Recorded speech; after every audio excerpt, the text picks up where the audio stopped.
1814, if I'm correct me if I'm wrong.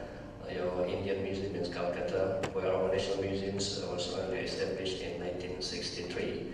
And this comparatively is just a very small building.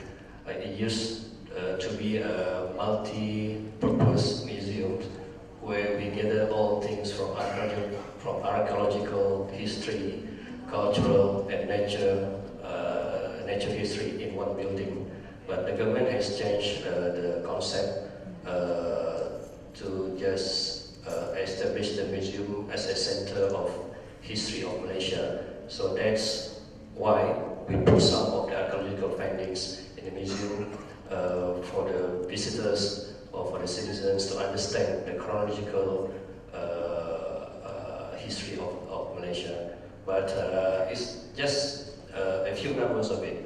Just some artifacts that have some significance to the nations, but not all the artifacts in Bujang Valley were there or in the museums. Okay, thank you.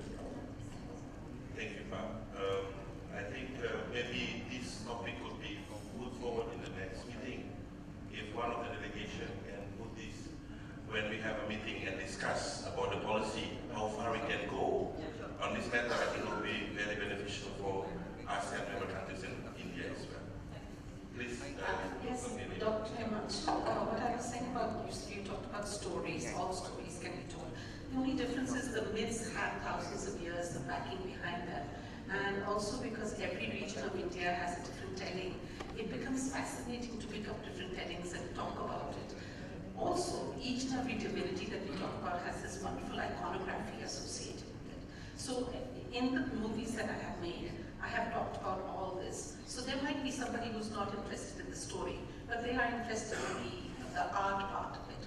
And so many people have taken back because we get all this fan mail and it has truly enriched people's lives. So I think it's because it's mythology and because it has the backing of thousands, some of them are really thousands and thousands of years. Thank you. Thank you, you want to continue commenting? Thank you. Or perhaps you can also comment on the previous speaker with his suggestion. Thank you, Mr. Chairman. I will kill two birds with one stone. Your question, madam, and your maybe three birds, and your answer, one, and the question, or maybe the comments.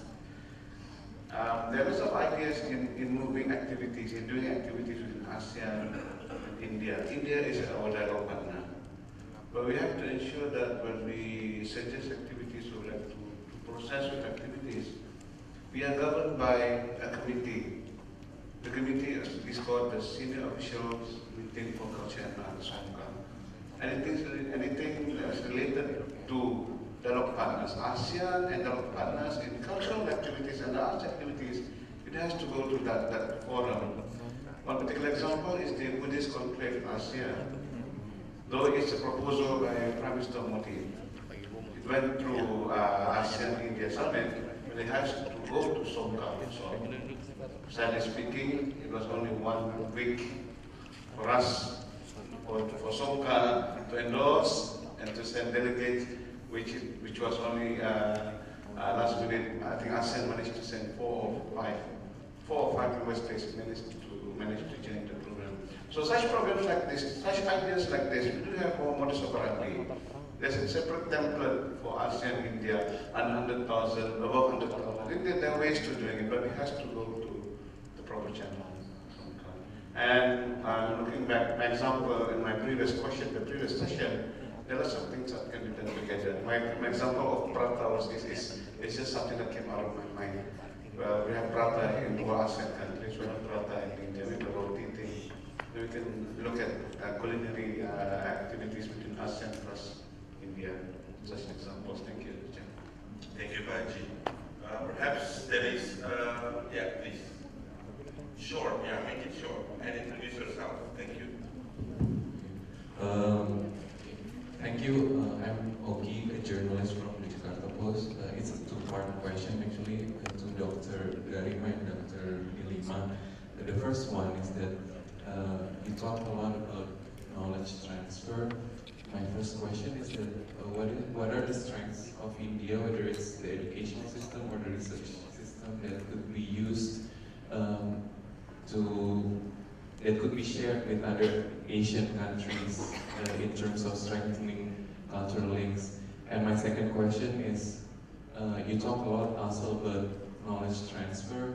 Like, what are the expected concrete outcome of such knowledge transfers? Like, are there some contemporary issues that could be addressed by these cultural exchanges? And if there are any, can you pinpoint some of them? Thank you.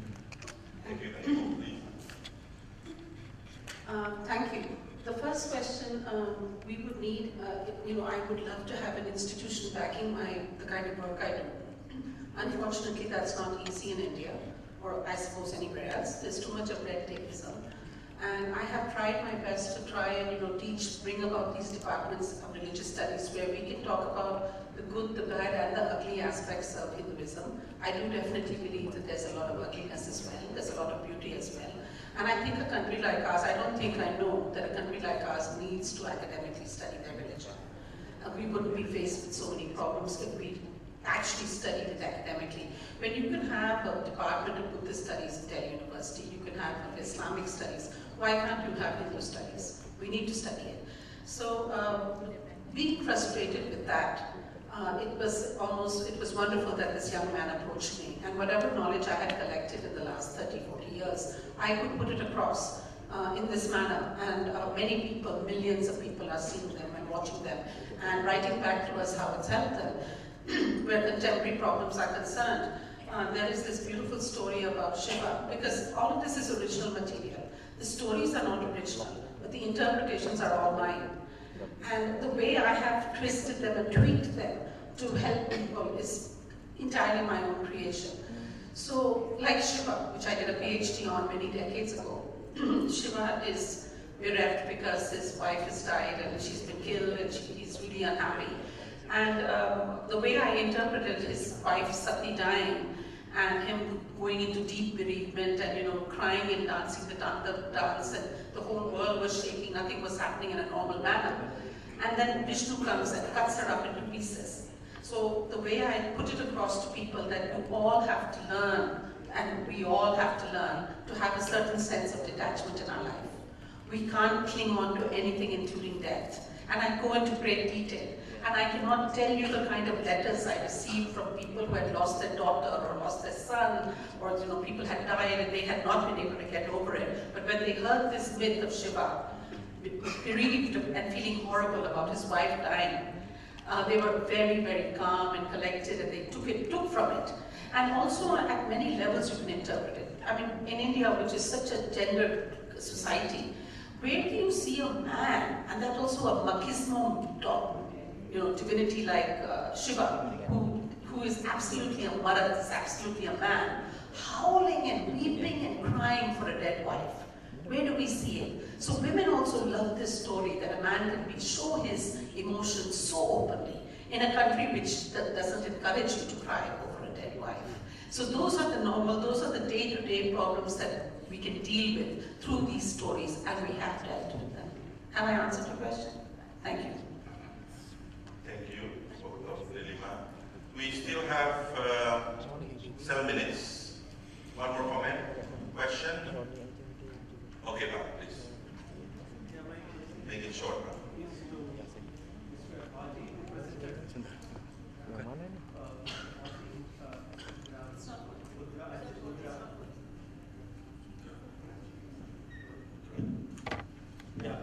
Question to Mudra. Actually, the Mudra, Mudra of having this way and this way and this way has different meanings in India. People say when you meet somebody who's equal, you do it this way. Somebody who's a senior, you do it this way. Somebody who's a low, you do it this way. So I would like to know if there is any variation in meaning that is used in Thank you. The simple answer is we don't know.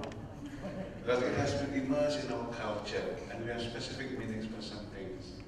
But very much so. That's a wonderful suggestion, and I think I have been able to speak about the Hindu myths because I've studied them for 40 years. And I think I will need that many years to study another society and speak in a magisterial tone. Even now, I'm not sure if I'm always right, but at least I have done that kind of academic work. So yes, but it is a very good point, because if you bring the myths from different cultures and you compare them, and you give 2-3 myths from different cultures with a similar theme, I think it would appeal to people much more. Thank you very much. Thank you, Dr. Nilima. So let's give a round of applause for the speakers. And we should thank Mr. Haji Muhammad Abdul bin Haji Awang Damit, Mr. Muhammad Shawali Haji Badi, Dr. Ulima Kaushik, and Dr. Nilima Sid Gopekar for making this discussion. Thank you very much. Thank you very much for presenting wonderful session. So we break for tea and coffee, and we come back in 2 minutes time before proceeding to the last session. Thank you. Thank you very much. I don't know.